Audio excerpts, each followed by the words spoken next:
Good morning, everybody. Welcome to the first News Lab open office hours. My name is Nicholas Whitaker. I'm the Media Outreach Manager on the News Lab team. We're going to be going through an enormous amount of information today, but I have a few special guests that I want to introduce. We have John Mueller from the Webmaster Central team. Wave hi, John. We also have Hi. Stacy Chan from the Newsstand team. Stacy.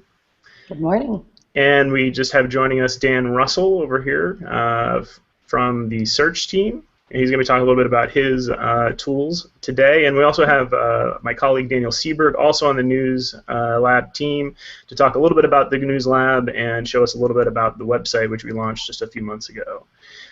Just before we get started with all that, I just want to give everybody a bit of a rundown today. We're going to be going for about an hour today.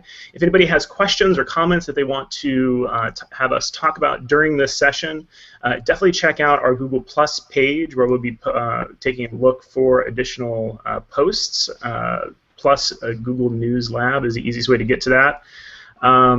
Also, you can shoot us a tweet on Twitter. Our Twitter handle is twitter.com/Google News Lab, but really the event page is the best place for us to get comments and questions. We have a few that we have gotten beforehand that we're going to be talking about today, but as always, we're interested to hear from you, so don't be shy. Daniel, do you want to talk, or Daniel Seberg, I should say, do you want to talk a little bit about the News Lab team and kick us off? Sure, I'll be Daniel S. and Daniel R. S. Hi, everybody. Thanks so much for being with us. And I'm going to run through a little bit about what the News Lab is about, and then pass it back to Nick, who will give you some more details. So I'm going to go ahead and share my screen here and pull up our site, which we launched just a couple of months ago. And this will give you some idea of how the team is broken up as well. So you can see the site here, and up at the top, you can see a few different categories, and I'll talk a little bit about how each one pertains to us here at the News Lab. And I'm going to let Nick later go into really the sort of deeper part of the site and all of the resources here and the curriculum tracks. But you can see it's broken out into research, report, distribute, and optimize. So Nick and LaToya Drake on our team and others, Dan contributed, and Stacy, and John as well. Just there was a lot of thinking about how to create content from a journalist point of view and really make it as useful and practical as possible. So there are a lot of lessons here around a lot of different products, everything from search to maps to YouTube. And so I'm going to let Nick go through that in more detail as time goes on. So that's the tools piece of what the site is about, and you can see all the different lessons that are broken out here. And then in terms of data, so our team is also responsible for Google Trends. It's something that we relaunched at the same time that we launched the site. So if you actually go to the Google Trends page, you will see what that looks like, and I can pull that up now too as well. And this is where we really tried to get at better breadth of data, better depth of data, and faster. So previously, when you came here to look at what was trending, there was a lag time of about 36 hours, and we narrowed that down to about 10 minutes working with the engineering team. So there are members of our team who worked very closely with that engineering team to relaunch trends and really thinking about journalists first. And so you can see at the top here, there's actually some curated data around some different topics or events. Burning Man, which I know Nick could talk your ear off for the better part of an hour about how much he loves Burning Man. But you can see some other things here, the MTV Video Music Awards, Guns in America. Those are curated by our team. They're often questions that people are asking or trends that we're seeing in different parts of the country. And then below that, you can see these trending stories, and this is really an infinite scroll. And then you can see where those spikes and trends have been happening over time, and this is combining YouTube, Google News, searches. It's a lot of different indicators in the algorithm for Google Trends. You can really get kind of lost in this if you keep scrolling down. You can see all the different stories that were trending. And then if you were to click on one of these, if we go to this Savannah State University, there was this shooting that happened there today, and you can see some of the news stories that are attached there. You can see when it was really starting to trend, and you can see the interest in region. Of course, not surprisingly, in Georgia, a huge amount of search interest there for that story. So that's a little bit about Google Trends. Now, if we go back to the site, and we did on the site, you can see we actually included a lot of different examples of how different news organizations are taking our trends data. And Simon Rogers from our team is leading a data curation effort. And so we've been working with a lot of different news organizations to look at trending information, and especially as we're getting into the 2016 election cycle, there's a lot here that's, that news organizations are interested in. And then another piece of our team is about programs and partnerships. So for example, our team, you can see this big image at the top here, and actually just hiding behind the camera here to the right is Steve Grove, who leads the News Lab. And this was an interview with the president that was done with 3 of the YouTube creators. This is something that our team worked on. And then we've got a number of different partnerships as well. Notably among them, we do a lot of work around UGC content or eyewitness content, depending on how you look at it. So we've got a partnership with Storyful, with the YouTube Newswire. There are a coalition of groups, and we're one of them, that are part of an effort called First Draft, looking at verification standards within newsrooms. We have another partnership with the Witness Media Lab that looks at verifying a lot of UGC videos that are in conflict areas or in places where there's a lot of tension. And then below that, you can see some of the other partnerships. There's a guy on our team named Ryan Bruno who has been leading a lot of these, including the one with Matter VC, which is in the Bay Area. They work a lot with media startups. Hacks Hackers, that is aiming at, again, at that entrepreneur community, giving them an opportunity to come together. We've produced a series of events called Connect. This is bringing together journalists and technologists, and Hacks Hackers existed before we started working with them as a meetup group, and we really wanted to infuse their organization with a little more juice. And these are happening internationally. We're also working with the European Journalism Center on a series of events across the continent in Europe that look at training and providing some thought leadership from some experts in the field. And then we work with the Center for Investigative Reporting, also based in the Bay Area, but we're doing some of these events in other parts of the world. And these are called Tech Raking. It's very much a sort of hackathon, design sprint sort of model, bringing together, again, not just journalists, but technologists and folks from across the industry. And then we have a couple of other programs and some others that we're working on as well. The Google Journalism Fellowship, which will be called the Google News Fellowship, and we're working on that. The next version of that will be launched coming this fall, and that's really giving students an opportunity to work mainly with different nonprofits in the U.S. They get a small stipend, they get a chance to get some great experience and spend some time at Google. And then the Computational Journalism Awards, which have happened in the U.S., and then we also launched them in Europe as well. And this is really some hardcore data scientists, computer scientists coming together with journalists. And it was a competition, and we offered them these universities both some cash, some money as a reward, but also some cloud credits for some of the projects that they're working on. So that's a look at some of the partnerships and programs. And then lastly, as part of our team, and really it's a part of everything that we're thinking about, both, or whether it's tools, data, or programs, and that's the idea of being experimental and just looking at new ways of storytelling, whether it's through something like VR, and we have a lot of discussions with the VR team at Google. They work on everything from Cardboard to Jump to YouTube 360. Of course, there's someone here holding a drone, so we love to think of just these innovative, cutting-edge ways of telling stories, and how can we be a part of that, whether it's through knowledge resources, bring people together in a convening aspect, linking them up with the right product folks, coming together for a brainstorm around some ideas, whatever it is that we can do. And you can see our News Lab Twitter handle down there at Google News Lab. And if you've got ideas or you're working on something, if it's around data or VR or whatever it is, please let us know. We'd love to, at least have a discussion with you about it, if not work more formally together. So that's a little bit about the News Lab and what we're about as a team. There are about 10 of us, soon to be a few more. We've got folks who are based in New York, in Mountain View. Nick is actually based in Boulder most of the time. We have a colleague of ours in DC. We have another colleague who's based in London. We just hired somebody in Berlin, and we're hiring somebody in France. And so as a team, we're very distributed, but we think that it's a challenge, of course, but it's also an opportunity to reach out to a lot of different news organizations in those places around the world. So that's it from me. Nick, I will pass it back over to you to take it from here. Thanks, Daniel. That was great. And actually, while you were speaking, we got a comment coming in through the Google Plus page. Got a question from Nisanth Stefan. He is asking, is the trends data available only for the news in the U.S., and are there plans to expand it into other countries like the UK, Australia, etc.?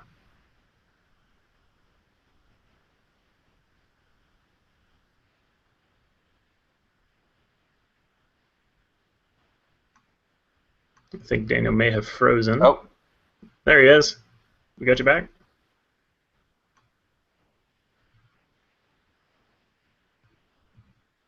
Well, we'll come back to Daniel in a minute whenever he gets back online. To answer that question, though, yes, the trends data is available for the U.S. right now. We are expanding it into other regions as well. So the best thing to do is to continue to check back as that product develops. Really good resources to find more information out about the work that we're doing and new updates about specific products. If you ever have any questions about that, you can actually reach out to us on our Google Plus page, plus Google News Lab, or our Twitter account, twitter.com/newslab@Google. And those are two really good resources for us to take questions from you. We also send a lot of updates via those channels as well. So if you ever have any questions about new product updates, that's a really good first place to check. Daniel, are you back with us? I am, yes. I'm not sure if you got a chance to answer the question, but I was just going to say that the trends data is available in a number of different languages and countries. The curated cards that you see at the top are only available in the US primarily for now, but we're thinking of ways to get those into more places as well. So, perfect. All right, thanks so much. Well, I think the next best logical place to go would probably be to talk a little bit with Dan Russell. Dan, we work quite a bit with Dan on curriculum and outreach. Dan and I go way back from the beginning of the days when I started teaching outreach or doing outreach with journalists, and I had a lot of questions about how search works, and a lot of emails went around, and Dan's name came up, and we've been working together ever since. So Dan, tell me a little bit. What do you do? What are you most interested in, and where do people find good resources about the products that you work with? Okay, just a few questions there with no time. So my job day to day is to understand how people search, and I work a lot with real people as opposed to models of people. So I actually go out and sit with people in their newsroom, in their reporting duties. I go out and watch how they actually search for information online. And one of the things that strikes me is there's a lot of capability that people leave on the table. And so over the past several years, I've been increasingly engaged in teaching people how to search and creating materials and stuff that people can then learn from or use. And so one of the things I'll show you, we talked about this earlier, Nick, but I'll do a quick screen share, is to show you something I've been working on. And this is my MOOC. MOOC stands for Massive Open Online Class, and this is something I made a couple years ago, and this is called Power Searching with Google.com. It's a class where you can basically take this online. In fact, there's two of them here. There's the Power Searching class, which is this one right here, and that's the sort of, think of it as basic introductory up to intermediate level searching. And then we've got the Advanced Power Searching class, which is sort of more advanced techniques, which covers things like trends and so on.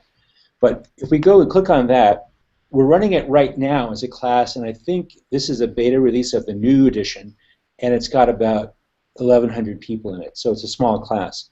We'll be re-offering this again in about 3 to 4 weeks, probably right around the middle of September. So if you want to come back in about a week and register for this class, I highly encourage it, or convince your friends to register for the class. It's even better.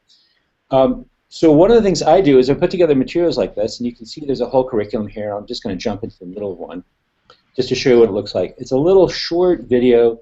In this case, it's about 5 minutes long, me showing you how to search by image. And then associated with each one of these little modules is an activity that you can do to actually work on, exercise, make sure you actually understand that. So this is a MOOC. It's online. We've had about 600,000 people go through it.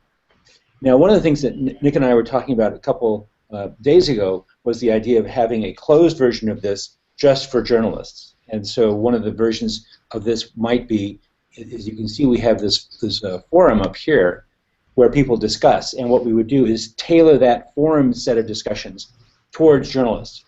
So that's an easy way to sort of specialize what goes on in the class. So it's a huge amount of fun. You can see there's a bunch of people commenting here on different kinds of things. One other thing I want to show you, because it grows out of this fairly naturally, is my blog, which I know I probably shouldn't be shilling for my blog, but it's really relevant here. So my blog, I write every Wednesday a search challenge, and so this is this week's challenge. In this case, it's particularly useful for data journalists because the question is, what kind of tools are available for creating timelines? And here are a couple examples of timelines. And the question or the challenge for the week is, here's a data set, which I give you down here as a Google spreadsheet, which has, I don't know, roughly 150 events outlining the timeline of the Vietnam War.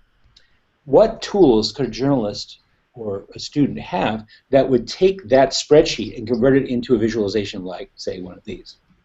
So one of the things I'm really curious about is what we can do to build out tools and teach classes to bring everybody up to speed.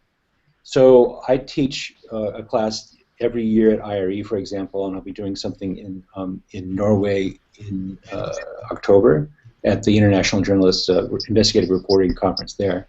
And so I go around the world doing this kind of stuff.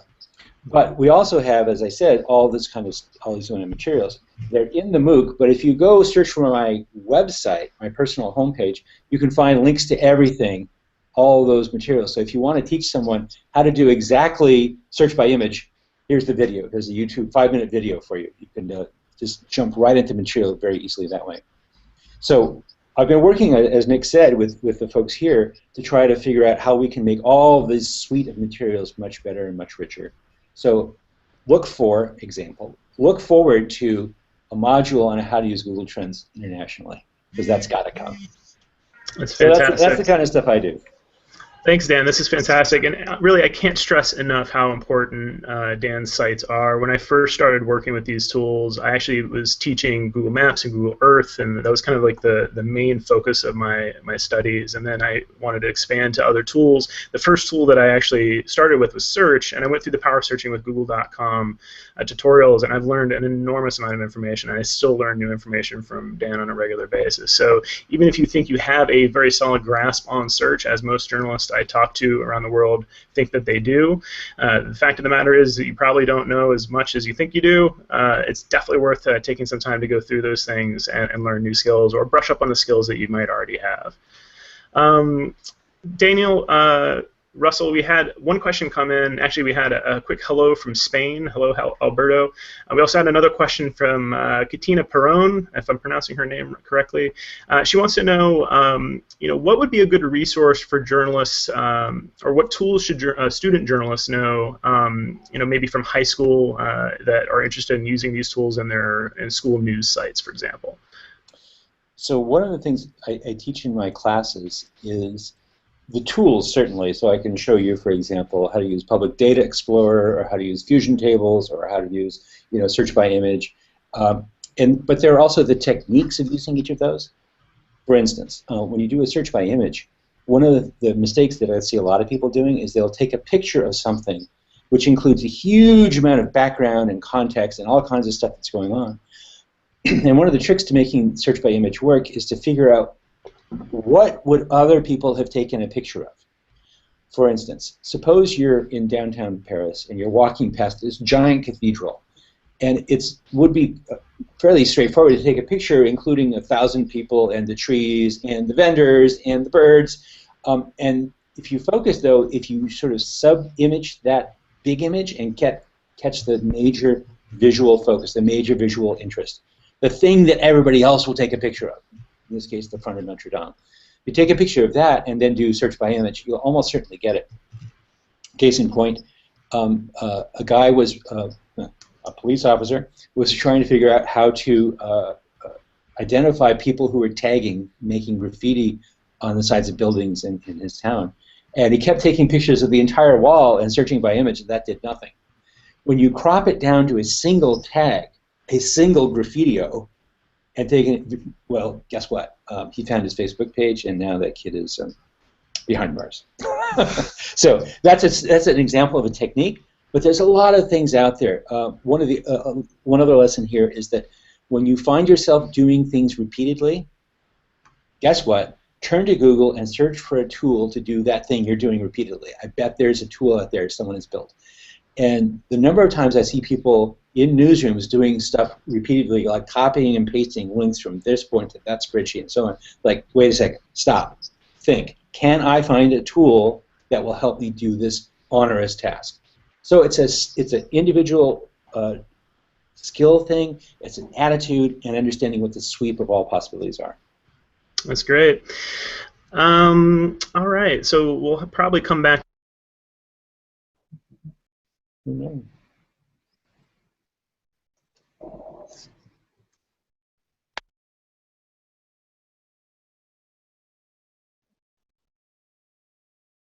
I think Nick just became the victim of phrasing as well.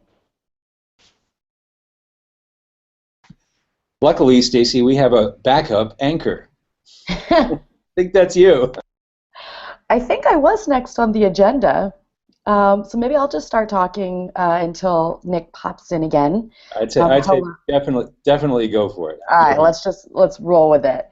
Hi everyone, thanks so much for joining the inaugural News Lab office hours. My name is Stacy Chan, and I am the media outreach manager for Google News as well as Google Play Newsstand. Two very different products, but both listed on the Google News Lab website as products that are really help you distribute your content. And actually, John, who's going to go next after me, is sort of the master of all these office hours, helped my team actually start doing regular office hours for our products. And we are really excited to be working with the News Lab to continue doing these. There's Nick. Hello. I think I was just introing myself to fill some of the day. Fantastic. I was just going to say we'll probably come back to Dan in a little bit, but then my browser crashed, so now I'm back. And Stacy, if you could actually do exactly what you were doing and introduce your office hours. Thanks. Sounds good. Yeah, so maybe you might have seen some of our Google News office hours, but we try to do those periodically, and I'm trying to get on a more regimented schedule. So I'll actually be hosting quarterly office hours with the News Lab in addition to their monthly office hours. So stay tuned for some really good content. I will provide the links to some other office hours that we've done in the past. They covered a ton of information. What we've heard from a lot of publishers is that, oh, we always want to have more info about Google News, and we're trying to get that out to you guys in as many different channels as possible, including these office hours, because we realize that you are all over the world and you may not be able to make it to some of our events, even though we do try to travel as many places as possible. We also go to different events and conferences like the Online News Association conference that is going to be in LA this September. So if you get a chance, a lot of us from Google will be there. Stop by our booth and make sure to say hi. But in addition to those conferences and events, the point that I was trying to make is that we really rely on these office hours to try to reach as many of you virtually as possible. So make sure to stop by, ask as many questions as you can, try to stump us if possible. We've got a lot of good ones coming down the pipeline. You may have seen the one we talked about, the new Google News Publisher Center. This is the new tool that is designed to be the one-stop shop to get all of your information about Google News as well as manage your account in Google News. I put account in quotes, I should say that. Actually, I'll just do a quick screen share if Hangouts will allow me, just to show you all what that is. So this is the Google News Publisher Center. It's something that I do talk a lot about in my office hours because this is where you can manage your site and add all of your information to ensure that the Google News bot is able to find all of your good news content. Because without telling us where this news content lives, there's a possibility that we may miss it. And it's a simple URL. It's just news.google.com/producer.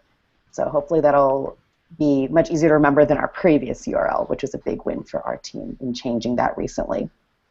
Also, you'll see this new tab called Mobile Apps. And we realize that many of your publications have their own Android and iOS apps.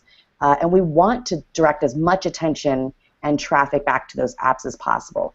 A lot of times when people are looking at your content through the Google News and Weather app, it gets kicked to your desktop site. Well, we want to give you all the opportunity to showcase your individual apps. So now you can add your mobile app URLs, and here's the announcement that we made about this actually just yesterday. And this is a screenshot of how you do it. And this is we have a ton of different ideas for how this is going to work, but one implementation is going to be under the Editor's Picks widget as well, so you can get a badge to your App Store app and your Google Play Store app. So I could go on, but I know this is really for all products within Google. So I don't want to take up too much time for Google News and Play Newsstand. But the point is, the office hours are really your time to ask questions about Google News and Play Newsstand and learn a ton about what our teams are up to. So we look forward to seeing you at the next office hours.